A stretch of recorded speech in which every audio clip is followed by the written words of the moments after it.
Over this weekend, we saw the combine take place, and there were some interesting performances at the NFL Combine by LSU Tigers, former LSU Tigers.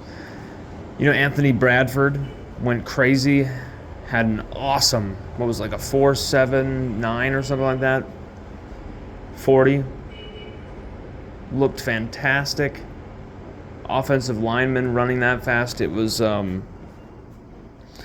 nuts. I can't remember the exact number there, but he put up some crazy numbers. Anthony Bradford continues to ascend. B.J. Ojulari, he didn't really participate in too much, just like Jaquelin Roy. They were very selective, very smart about what they were going to do. And, it was all about just killing it. I believe Ojulari had the 5th or 6th best high jump of any defensive end in the draft.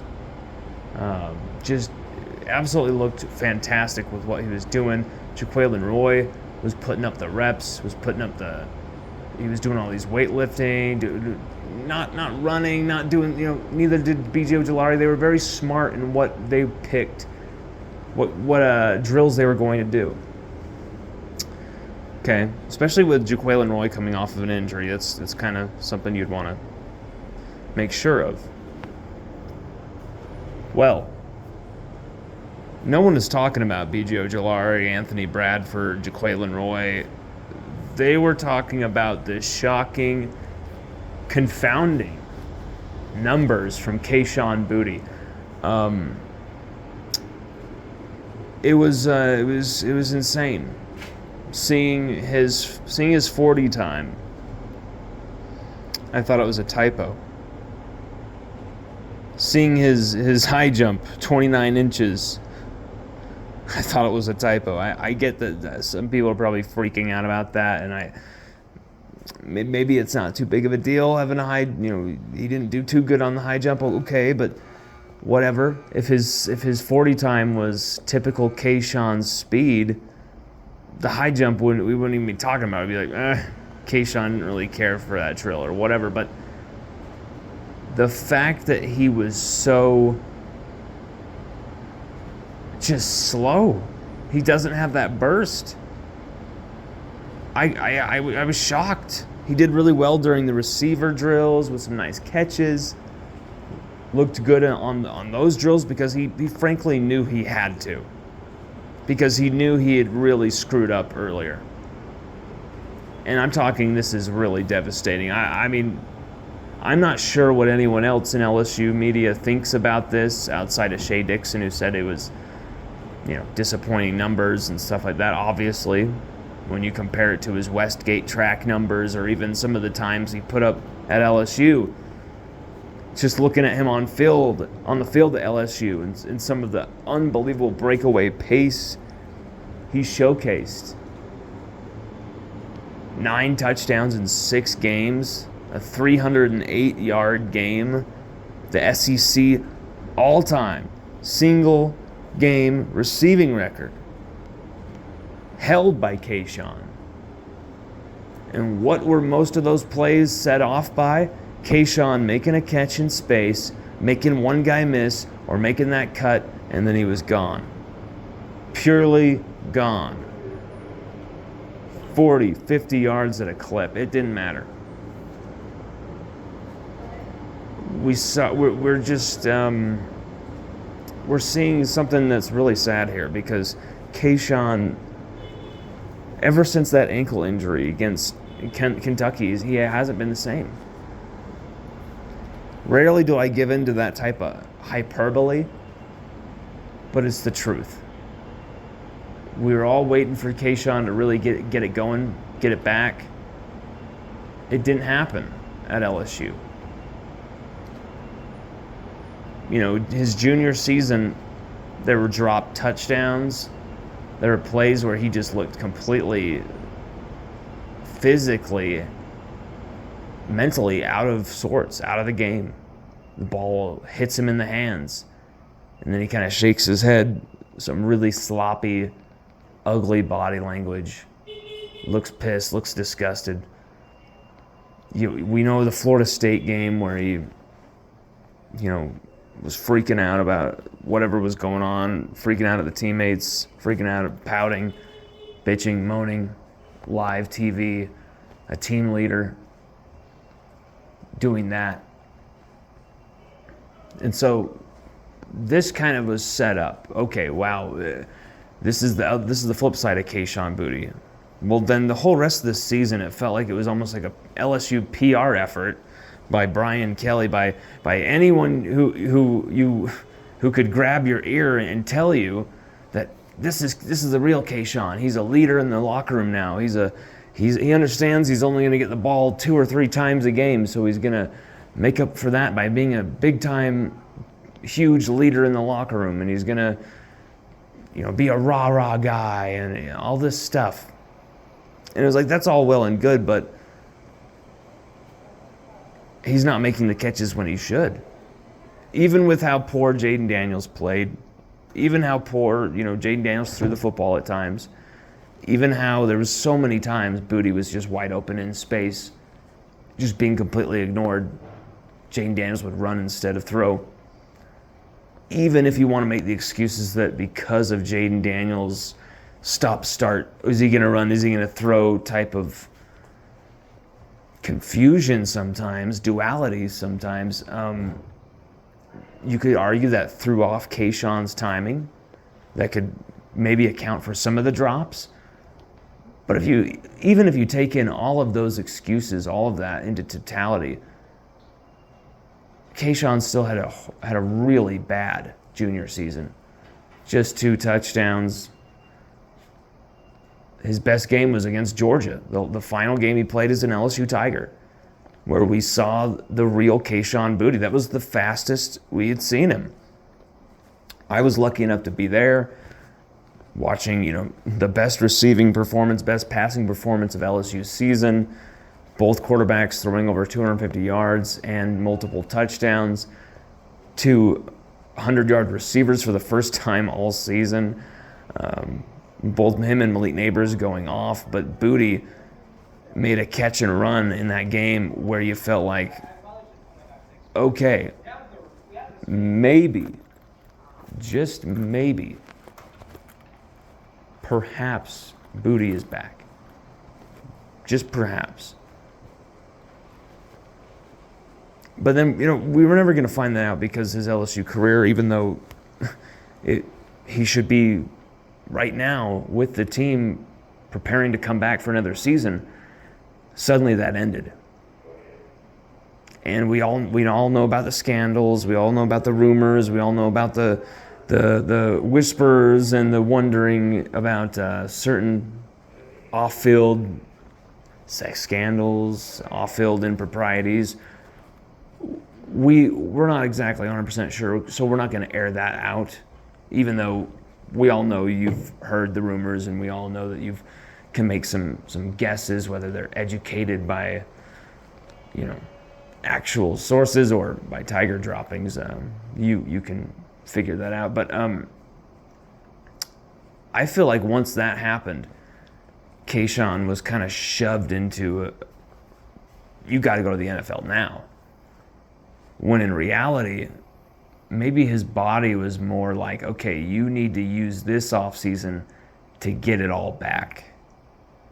You had an ankle surgery and then a corrective ankle surgery after that one. 2 ankle surgeries in the same offseason heading into 2022. You had a baby right as the season began. I'm just covering LSU. I had a baby August 2nd of last year. I understand what a whirlwind, what a change that was for me, just covering the team and trying to cover the team as obsessively, as intensely as I do.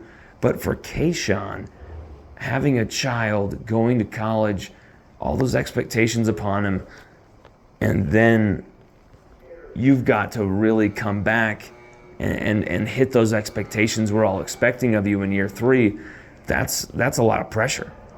That's a lot. And then you've got the quarterback that's throwing it all over the place, not The quarterback who's literally willing to do anything but throw it all over the place. Doesn't give the receivers chances with the ball. Doesn't trust the receivers. Limited opportunities, limited chances, and then Boutte didn't take those limited chances or opportunities, which further distanced him and Daniels in the trust department. You've got all of these things that kind of just add on and stack on top of each other as negatives for Kayshon going into this NFL Combine, this NFL draft process. But all of that could have been mitigated, could have been solved, because all this, culminates in this absolutely, terrifying day at the Combine, worst nightmare type of numbers at the Combine for Kayshon. All of this could have been mitigated had Drew Rosenhaus, his agent, or whoever the hell was making these decisions, be real with Kayshon and say, man, you're not running the 40 until pro day. Or maybe even at all. They've seen your speed before on the field. They get it. We'll give them a little bit of a preview, but we understand that there's going to be speed limitations because of your ankle right now. Instead, they put him right out there, hung him right out to dry. Boutte was either too confident or in denial about where he's at right now. He wasn't prepared. That's the thing, is some of these relationships I have, they're worth everything to me in this career. But there's times when you're talking to certain people and they'll kind of be a little in denial about certain things. And that's what I reached here with this situation. Some of the people I talked to about this were saying, oh, he did fine for someone with a broken ankle, he did fine with someone. And I was like, you can't use those excuses anymore. You just can't. It's been a year and a half since then. Boutte's got to get it going. Where's the old Kayshon Boutte? Those numbers just told everyone in the NFL, every NFL GM, this guy doesn't give a damn about preparing for the game of football. There was already questions about his demeanor. There's already questions about his character.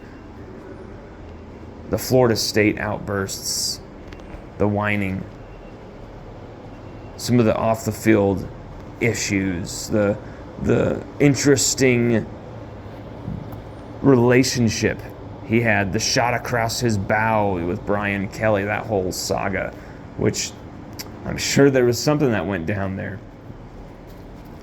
Then there's the whole, potential sex scandal thing that forced Kayshon into this situation right here instead of finishing his LSU career properly with a senior season, like he had planned.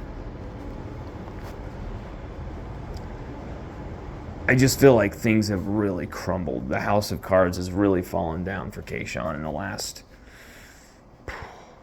4.5 months. Ever since that game at the Georgia Dome, or whatever, Mercedes-Benz Dome, Mercedes-Benz Dome, or Stadium, whatever the hell it's called. Ever since that game, ever since that weekend, because of the events of that weekend, obviously, were the subject of that scandal, it's just been one thing after another that has gotten in Kayshon's way, distracted him, made sure he wasn't prepared for these situations, all culminating in the biggest moment of his football career. NFL scouts, GMs, the league over, wondering Could we get the biggest steal in the draft if people, look away from Kayshon, but we see that diamond, that athletic dynamism, and just go get him? Not when he shows you that. When he shows you that, you don't know what you can take a chance on, because there's the character, there's the off-field stuff, there's the scandal, there's the maybe huge concerns about work ethic. And those concerns have been following him ever since he arrived from Westgate. I think Kayshon Boutte could be the best receiver in the NFL outside of two other former LSU Tigers, Justin Jefferson and Jamar Chase. He could join those two as being the top 3 receivers in the NFL. Kayshon could have broken every single LSU receiving record had he been able to stay on the field for just 3 seasons as a Tiger.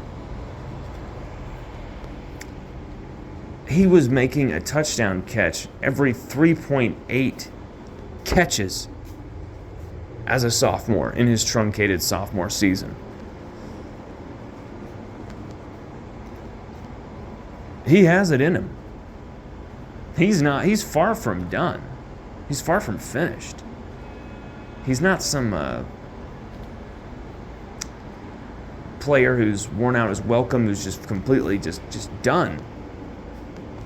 But you gotta wonder who's advising him, who's saying, yeah, let's go run at the combine when you're in this type of shape and condition. I just wonder who's making the decisions, who's making the calls, who's making the moves. And I really got to wonder where Kayshon's at right now. Is he stuck between that I wanted to play another season at LSU and now I'm going to the NFL? So, like, he could literally just kind of be stuck in that malaise. I was going in one direction and I was shoved in another. Like that to me might be where this is coming from. I don't know. All I know is that those numbers, I really do think they were absolutely shocking, mind-blowing.